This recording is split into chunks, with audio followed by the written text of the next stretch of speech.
कहानी धीमे धीमे बिखर रहा है। लेखक डॉक्टर घनश्याम आसुदानी। वाचक स्वर रिंकी शर्मा। शाम को 7 साढ़े 7 बजे जब थका हारा ऑफिस से लौटता हूँ तो अक्सर लगता है कोई अपनी सफेद छड़ी घुमाता हुआ मेरे पीछे पीछे आ रहा है। फिर दरवाजे पर दस्तक, फिर हवा में गूंजती मेरे नाम की पुकार, फिर धीरे धीरे वो उत्साह से भरी पुकार सिसकियों में बदलती हुई। जाने कितने साल हुए ये सिलसिला थमता ही नहीं। वो स्कूल से ही मेरे साथ चल देता था। मैं चाहूं या ना चाहूं, वो मेरा हाथ पकड़कर किसी फौजी की तरह कदम ताल करता हुआ बस स्टॉप की ओर चल पड़ता था। उसकी वो शाही चाल आसपास चलने वाले सभी के कौतूहल और मनोरंजन का विषय हो जाती थी। एक बार हमारी वाइस प्रिंसिपल मैडम ने हमें बच्चन जी की एक कविता रटवाई थी। बच्चों के किसी रेडियो कार्यक्रम में उसका सस्वर पाठ भी करवाया था। वहाँ तो ये जनाब भीगी बिल्ली बने सबसे पीछे बैठकर केवल होंठ हिलाते रहे थे, मगर यहाँ सड़क पर चलते समय उसे बच्चन जी के शब्द तथा मैडम का संगीत पूरी शिद्दत से याद आने लगते और वो अपनी पूरी कला और शक्ति समेटकर गुनगुनाने लगता। चल मर्दाने सीना ताने, हाथ हिलाते पाँव बढ़ाते, मन मुस्काते गाते गीत। उसका वो गुनगुनाना मुझे गुर्राना लगता और मैं उसे झिड़क देता। भाई ये सड़क है, तुम्हारा घर नहीं। मेरे साथ चलना है तो तमीज से चलो।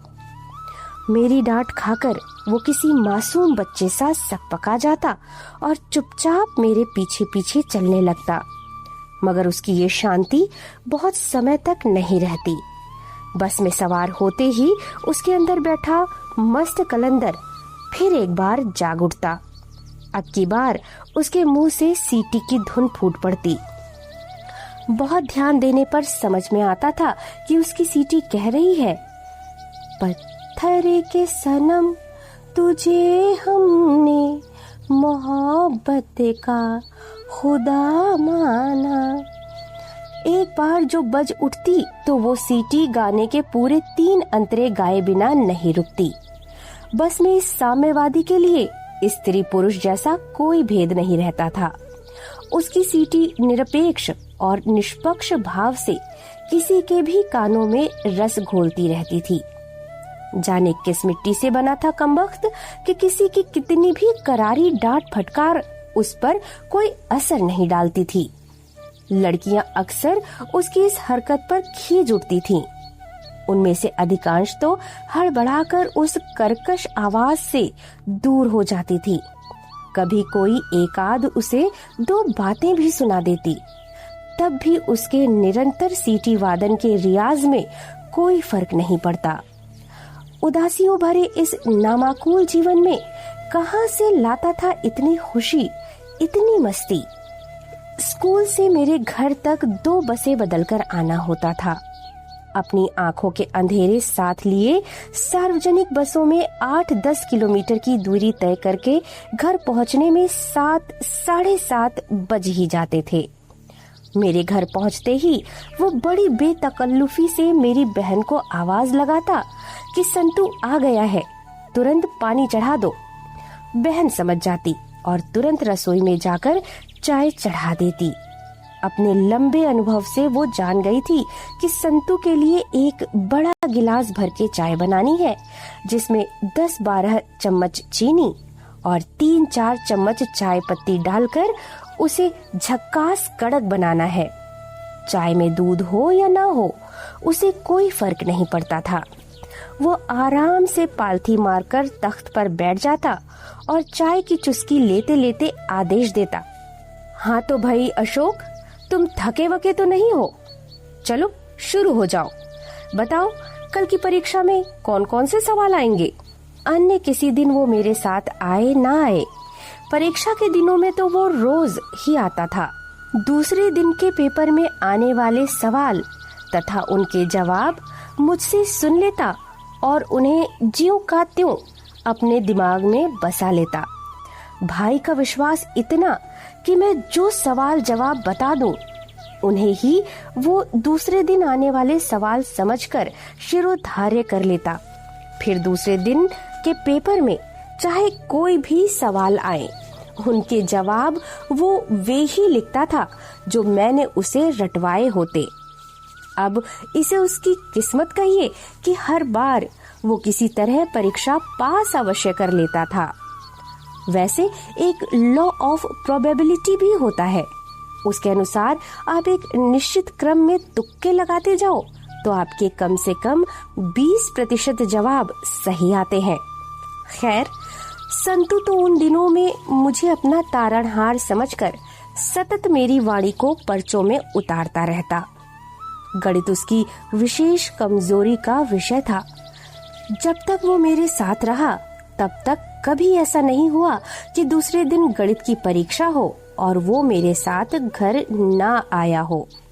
परीक्षा कोई भी हो, छोटी बड़ी या कोई क्लास टेस्ट ही, गणित के नाम से ही वो घबरा उठता था। गणित के सादे जोड़ घटाओ और गुणा भाग भी उसे लड़खड़ा देते थे। सरल सीधी राह पर अपनी ही धुन में चलने वाले इस रमते जोगी को भला जीवन के जटिल गणित क्यों कर समझते।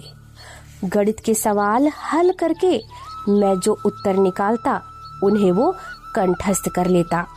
सवाल बिना हल किए ही वो मेरे बताए उत्तर एक एक कर लिखता जाता।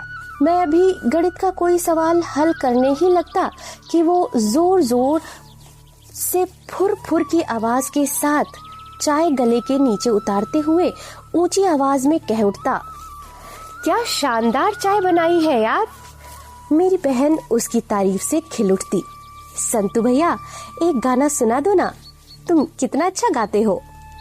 फिर क्या था, अपनी तारीफ सुनकर वो फूल कर कुप्पा हो जाता और अपनी फटे ढोल जैसी खुरदरी आवाज में गाने लगता, क्या जाने कोई किस पर किस मोड़ पे क्या बीते, इस राह में ए राही हर मोड़ बहाना है, संसार की हर शय का इतना ही फसाना है, एक धुंध से आना है एक धुंध में जाना है। रास्ते भर उसके बेसुरे गाने सुन सुनकर उकता चुका मैं तो खींच उठता, मगर बहन विभोर होकर उसका गाना सुनती और गंभीर हो जाती। उसे यूं चुप हुआ देखकर वो अपनी विशेष स्टाइल में ठहाका मारकर हंस पड़ता। अरे यार, तुम तो सीरियस हो गई, ये तो केवल गाना है गाना, चलो इसी बात पर एक और चाय हो जाए। फिर बड़ा सा मुंह फाड़कर वही फूहड़ हंसी। हंसते हुए उसके मुंह से जो महीन बूंदे हम सबका अभिषेक करती, उनसे तो मेरी झुंझलाहट और बढ़ जाती। इस पर उसका मेरी बहन से हर बार यार यार कहकर बात करना भी मुझे नागवार गुजरता था। अबे तू गणित सीखने आया है या संगीत की महफिल लगाने? सीधे सीधे 2-4 हल रट ले और चलता बन। किंतु अंदर की ये तिलमिलाहट जबान पर आती, इससे पहले ही बहन का स्वर गूंज उठता, भैया खाने में क्या खाओगे? मतलब ये नामुराद अब खाना खाकर ही जाएगा, तुम जो भी खिला दो यार। कहते कहते उसका मुंह बहन की ओर तथा हाथ पूरी ताकत के साथ मेरे कंधे पर पड़ता। तुम फूल गोभी बहुत अच्छी बनाती हो, बहुत दिन से सिंधी पापड़ भी नहीं खिलाए तुमने, आम का अचार तो बस कोई तुम्हारे हाथ का ही चखे। खाना खाकर तृप्त भाव से वो टांगे फैलाकर तख्त पर ही सुस्ताने लगता। मुझे छोड़कर बाकी सभी लोग सोने चले जाते। मैं वहीं बैठा बैठा इंतजार करता रहता कि कब वो जाए और कब मैं सोऊं। बड़ी देर बाद जब उसे ख्याल आता कि वो मेरे घर में है, वो हड़बड़ा कर कलाई पर बंधी ब्रेल घड़ी पर हाथ फेरता। अरे यार देखो तो 10:30 बज गए हैं। उसके ये 10:30 इतने जोर से बजते कि घर के सारे सोए हुए सदस्य किसी अजीब सी आशंका से करवट बदलकर जाग उठते। इससे पहले कि वो कोई और फरमाइश करता, मैं कोहनी मारकर उससे कहता कि आखिरी बस आ गई है। वो तुरंत अपनी फोल्डिंग छड़ी खोलकर बस की ओर दौड़ पड़ता। इस भाग दौड़ में वो कभी अपनी गणित वाली स्लेट, कभी अपना चश्मा, कभी छतरी और कभी तो अपना पैसों का पर्स ही लेना भूल जाता। बिना पैसों के वो बस का किराया कैसे चुकाता होगा, यही सोच सोचकर मैं रात भर परेशान होता रहता। वो तो घर पहुंच भी जाता और दूसरे दिन बिना किसी शिकवे शिकायत के बोलता बतियाता स्कूल पहुंच जाता। मेरे पूछने पर कि कल उसने बस का किराया कैसे चुकाया था, वो बड़ी बेपरवाही से कह देता, अरे यार, वो कंडक्टर अपना जान पहचान का है, वो मेरे घर के पास ही रहता है, दे दूंगा उसे पैसे कभी भी। एक दिन हमारी माधवी ताई बड़ी तल्लीनता से बाल कवि ठोंबरे की एक मराठी कविता पढ़ा रही थी। कविता पढ़ाते पढ़ाते वे इतने भाव विभोर हो गईं कि उनकी मुंदी हुई पलकों से झरझर आंसू बह चले। हम सभी छात्र मन लगाकर उनकी वाणी ग्रहण कर रहे थे। संतू हमेशा की तरह मेरी बगल में मुझसे लगभग सट कर बैठा था। तभी बाहर कुछ दूरी पर किसी विवाह मंडप से लाउड स्पीकर पर जोर जोर से एक गाना बजने लगा। तेरे मेरे बीच में कैसा है ये बंधन अनजाना। आवाज इतनी जोर से थी कि सारी कक्षा उस आवाज से सराबोर हो गई। इतना होने पर भी माधवी ताई का ध्यान जरा भी भंग नहीं हुआ और वे उसी मुग्ध भाव से कविता पढ़ाती रहीं। उस आवाज को सुनकर संतू भाई के अंदर का गायक भला कैसे चुप बैठता। वो भी लता मंगेशकर के साथ गाने को मचल उठा। किंतु कक्षा के कुछ नियम और सीमाएं होती हैं, जिस पर अध्यापिका का डर भी रहता है। अतः कुछ देर तक तो संतू धीमे धीमे गुनगुनाता रहा। जैसे ही गाने का पहला अंतरा पार हुआ, उससे नहीं रहा गया। उसने आओ देखा न ताओ सारी सीमाएं लांघता हुआ अपनी पूरी कला दांव पर लगाकर लता के सुर में सुर मिलाते हुए अपनी बुलंद आवाज में गा उठा, तेरे मेरे बीच में कैसा है ये बंधन अनजाना। मैंने उसे जोर से कोहनी मारी ताकि वो होश में आकर चुप हो जाए, मगर संतू को लगा कि मुझे उसका गाना पसंद आ रहा है, अतः वो और दुगने उत्साह से गाने लगा। मेरा दिल आने वाली आपदा को भांपकर जोर जोर से धड़कने लगा। संतू के उदंड कर्कश स्वर से माधवी ताई की तंद्रा भी भंग हो गई। उन्होंने तिल मिलाकर पास ही रखा एक मोटा डंडा उठाया और वहीं बैठे बैठे संतू की पीठ पर जड़ती गईं। डंडे के हर वार के साथ मेरा दिल भय से कांप उठता था। मैं बिना हिले डुले बुत बना बैठा डंडे की बढ़ती आवाज सुनता रहा। जरा भी इधर का उधर हुआ कि डंडा मेरी पीठ पर पड़ा। बात जब संतू की सहन शक्ति से बाहर हो गई तो वो उठकर कक्षा से बाहर चला गया। ताई ने किसी तरह बेमन से कविता समाप्त की।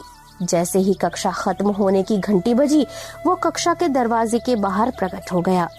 इससे पहले कि ताई कुछ कहती, संतू ने अपनी छाती पर हाथ रखा और किसी शेर सा दहाड़ा, देख लूंगा तुझे भी ताई, देख लूंगा। उस दिन संतू मेरे साथ घर नहीं आया। सारा वक्त मेरे मन में डंडे की मार सहती हुई संतू की पीठ घूमती रही। इसके बाद कई दिन तक संतू कुछ उखड़ा उखड़ा उदास उदास सा रहा। डंडे के एक एक घाव ने जाने कितने कितने कलाकारों को शांत कर दिया होगा। 8वीं कक्षा से हम लोग सामान्य दृष्टिवान छात्रों के साथ एक ही स्कूल में पढ़ने लगे थे। अंध विद्यालय की तुलना में यहाँ कुछ अधिक खुला वातावरण था। लड़के लड़कियाँ सभी एक साथ मिलजुल कर रहते थे। कुछ तो दृष्टिहीनता के चलते और कुछ छात्रावास के तंग वातावरण से आने के कारण हम लड़के लड़कियों से कुछ दूर दूर सहमे सहमे और कटे कटे से रहते थे। इच्छा होने के बावजूद स्वयं जाकर कभी किसी लड़की से बात नहीं की। लड़कियां तो यूं भी स्वभाव से ही कुछ शर्मीली होती हैं, फिर आंखों से आंखें नहीं मिल पाती तो दूरियां और बढ़ जाती हैं। संतू अपने खुश मिजाज स्वभाव के कारण जल्द ही कक्षा की लड़कियों का लाडला बन गया। सारा दिन वो किसी न किसी बहाने लड़कियों के झुंड में बना रहता। लड़कियां भी बड़ी जिज्ञासा के साथ कई कई सवाल करके उसके बारे में जानना चाहती। वो भी कभी सच्ची तो कभी मनगढ़ंत बातें बनाकर उन्हें रिझाता रहता। उनमें से अधिकांश लड़कियां तो उसे भैया भैया कहकर ही बुलाती थी, मगर 2-4 लड़कियां ऐसी भी थी जो उसे बड़े दुलार से संतू या संत्या कहकर बुलाती थी। उनका ऐसा अमृतमय संबोधन सुनकर संतू सिर से पांव तक निहाल हो जाता। जब शेष सब लड़कियां घर चली जाती तब वो उन्हीं 2-3 लड़कियों को लेकर समीप के चौराहे पर कुछ न कुछ खाने पीने निकल जाता। कभी कोई एक लड़की उसका हाथ पकड़ती तो कभी कोई दूसरी, कभी कभी तो दोनों तरफ एक एक लड़की उसका हाथ पकड़कर चलती। उन दुर्लभ क्षणों में संतू को किसी बात की कोई सुध नहीं रहती। मेरा तो शायद वो नाम भी भूल जाता था। यूं तो वो सभी लड़के लड़कियों को यार कहकर ही बुलाता था, पर उन चुनिंदा 2-3 लड़कियों के तो उसने बड़े गुदगुदाते हुए नाम रख छोड़े थे, जैसे कुहू, पियाली, चिरैया आदि।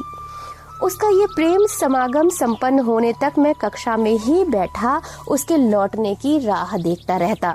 एक बारगी तो मैं उससे चलने कुलने भी लगता, मगर दूसरे ही पल सोचता कि संतू सचमुच भाग्यवान है जो सबके साथ इस तरह मिलजुल कर रहता है। आप दुनिया को आवाज दोगे तो दुनिया भी पलटकर आपको आवाज देगी।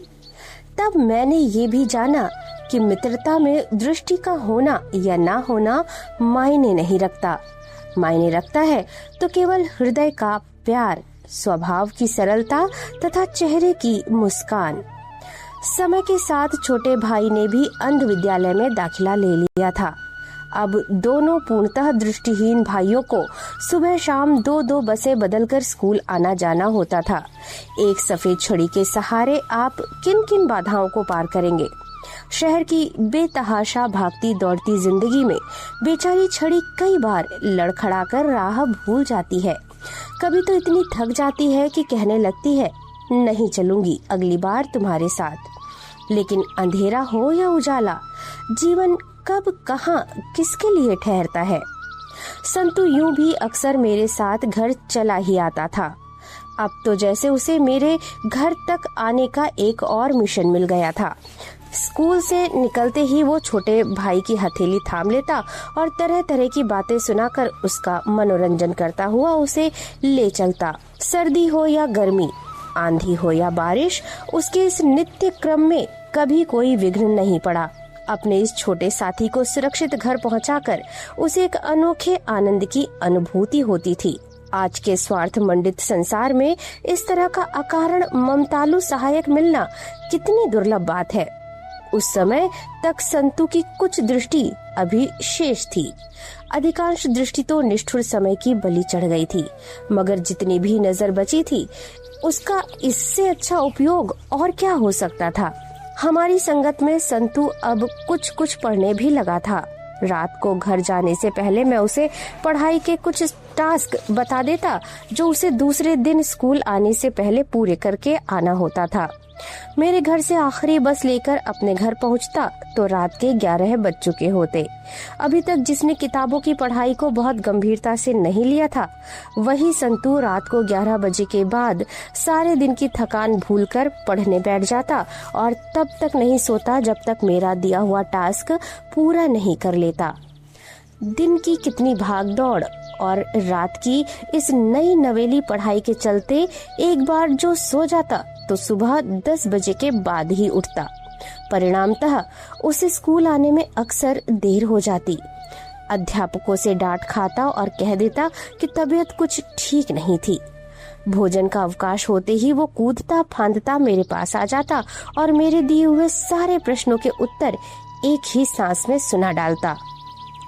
पढ़ाई के प्रति उसकी ऐसी बढ़ती लगन देखकर अंधेरे के पार कहीं दूर से रोशनी की कुछ किरणें झिलमिलाती हुई महसूस होने लगी थी। 12वीं कक्षा में आते आते मैंने अंग्रेजी मीडियम चुन लिया था और संतू की पढ़ाई मराठी में ही हो रही थी। कॉलेज अलग हो गए थे, लेकिन उसका मेरे पास आना निरंतर जारी था। अब गणित के हिसाब तो छूट गए थे, लेकिन शेष सभी विषयों की पढ़ाई का एक एक धागा वो मुझसे पूछ पूछ कर पिरोता। परीक्षा आते आते मुझे भरोसा हो चला था कि इस बार संतू भी जरूर चमकेगा। परीक्षा का परिणाम आया तो संतू ने कला संकाय की प्रावीण्य सूची में अंतिम स्थान प्राप्त किया था, जबकि मेरा स्थान तीसरा रहा। मुझे अपनी सफलता से अधिक खुशी संतू की सफलता की थी। लगा अब साथ साथ चलते जीवन में कोई अच्छा स्थान पा ही लेंगे। स्नातक की डिग्री तक आते आते पढ़ाई में उसका ध्यान फिर कुछ भटकने लगा था। घर की आर्थिक परेशानियों के चलते उसने अंग्रेजी पढ़ाने की ट्यूशन क्लास खोल रखी थी। उसमें पढ़ने वाली अधिकांश छात्राएं ही थी।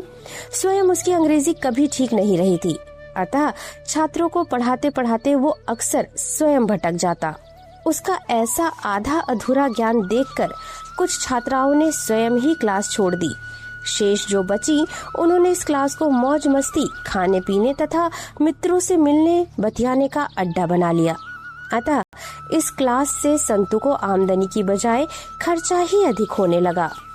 उसने कई स्थानों पर नौकरी के लिए आवेदन किए और साक्षात्कार भी दिए, मगर पल पल तथाकथित प्रगति की निरंतर सीढ़ियां चढ़ती, उजालों में जगमगाती इस दुनिया में कौन भला अंधेरों का हाथ थामता। एक तो अंधा, तिस पर गरीब, पढ़ाई में साधारण, केवल ग्रेजुएट, अतः नौकरी जीवन भर उसे छलती ही रही।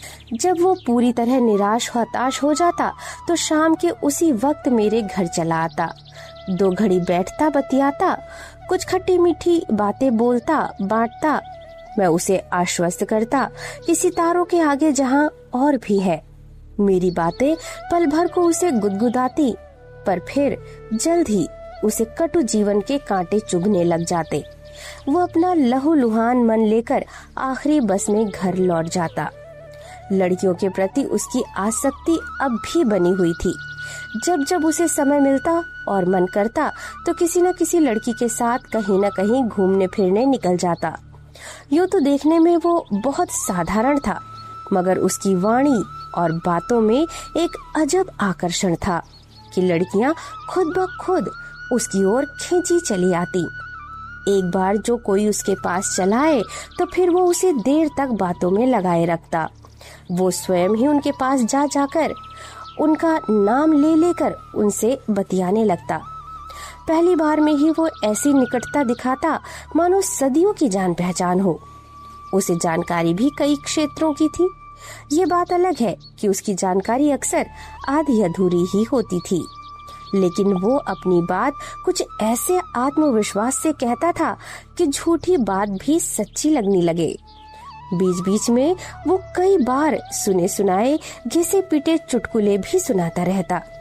कोई हंसे ना हंसे, वो स्वयं अपने ही चुटकुलों पर दिल खोल कर हंसता। जब भी वो घर आता तो लड़कियों के साथ अपने संबंधों के किस्से विस्तार पूर्वक सुनाता। हम सब भी बड़े चटखारे लेकर उन किस्सों को सुनते। एक बार तो उसने बताया कि एक लड़की को लेकर वो 8 दिन तक माता वैष्णो देवी की यात्रा भी कराया था। उसकी बातें सुनकर मैं बड़ा रोमांचित हो जाता था। मैं तो अब तक केवल लड़कियों के ख्वाबों ख्यालों में ही विचरता रहा था। मुझे लगता रहा कि उजालों की दीवानी लड़कियां मेरी आंखों के अंधेरे से डर जाएंगी। वे कभी भी उस अंधेरे के पार मेरी आत्मा तक नहीं पहुंच पाएंगी। अंधेरों और उजालों के बीच धरती कभी समतल नहीं हो सकती। मेरी ऐसी ही मूढ़ धारणाओं को संतू ने एक झटके में धाराशायी कर दिखाया था। ये बात सच है कि लड़कियों के साथ उसके अधिकांश संबंध तत्कालिक रहे तथा शरीर की सीमाओं में ही बंधे रहे, मगर क्या यह भी शाश्वत सत्य नहीं है कि हर संबंध स्थायी और आत्मीय नहीं हो सकता?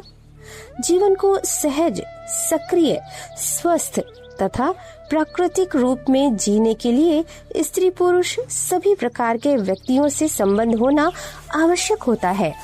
कोई कितना भी हंसे मुस्कुराए, उससे पेट की आग तो नहीं बुझती ना। वही आग उसे दिन रात भटकाती रहती।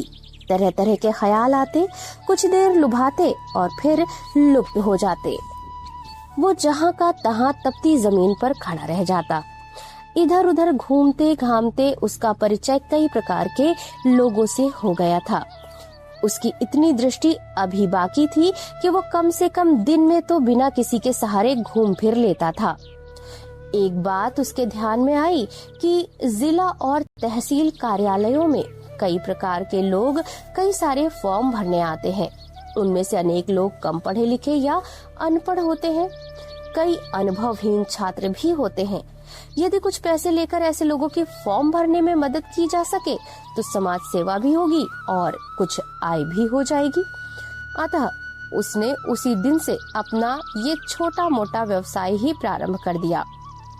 थोड़ी सी जानकारी, कुछ खुशमिजाज स्वभाव और कुछ लड़कियों का साथ, इन सबको मिलकर उसका व्यवसाय धीरे धीरे बढ़ने लगा। वो सुबह 9 बजे ही बस में सवार होकर जिला कार्यालय पहुंच जाता। वहां पहले से ही कई लोग उसका इंतजार कर रहे होते। कहना न होगा, उनमें अधिकांश लड़कियां ही होती। वो एक एक कैंडिडेट को बड़े प्यार से अपने पास बिठाता, उसका इतिहास भूगोल जानता, उनके मित्रों सहेलियों से जो संबंध होते उन्हें टटोलता, फिर उन्हीं में से किसी को बहला फुसलाकर नाश्ते आदि का भी प्रबंध करवा लेता। फिर बैठता एक एक को फॉर्म भरवाने। जिले के बाबुओं से लेकर साहबों तक सभी उसे जानते थे।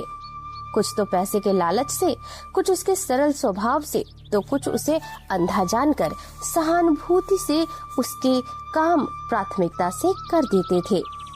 काम जल्दी हो जाने से उसके सारे कैंडिडेट उससे बहुत प्रसन्न रहते थे। काम के बाद शाम को अक्सर वो किसी न किसी लड़की को साथ लेकर कहीं घूमने निकल जाता। कभी किसी बाग बगीचे में तो कभी किसी सस्ते रेस्टोरेंट में। कभी मन किया तो हाथों में हाथ डालकर एक आध मूवी भी देखाता। उन्हीं में से एक लड़की जो सबसे अधिक उसके साथ रहती थी, वो शनै शनै उसके मोह में पड़ती गई। लड़की गरीब परिवार से थी, अतः अपनी अनेक जरूरतों के लिए भी वो संतू पर निर्भर होती गई। संतू भी अन्य लड़कियों की तुलना में उसके कुछ अधिक ही करीब आ गया था। समय के साथ ये हुआ कि लड़की पहले तो सारा दिन और फिर दिन रात उसी के साथ रहने लगी। परिवार के दबाव तथा समय की मांग को देखते हुए संतू ने उसी लड़की से विवाह रचा लिया। इस विवाह से संतू के जीवन में कोई खास परिवर्तन नहीं आया। पत्नी सरला अब घर परिवार के कामों में उलझी रहती और संतू के साथ जिला कार्यालय नहीं जा पाती। अतः संतू की मौज मस्ती बदस्तूर जारी रही। यदा कदा वो अपने समय पर मेरे घर आ जाता था। अब उसके पास केवल अलग अलग लड़कियों के मजेदार किस्से ही होते थे।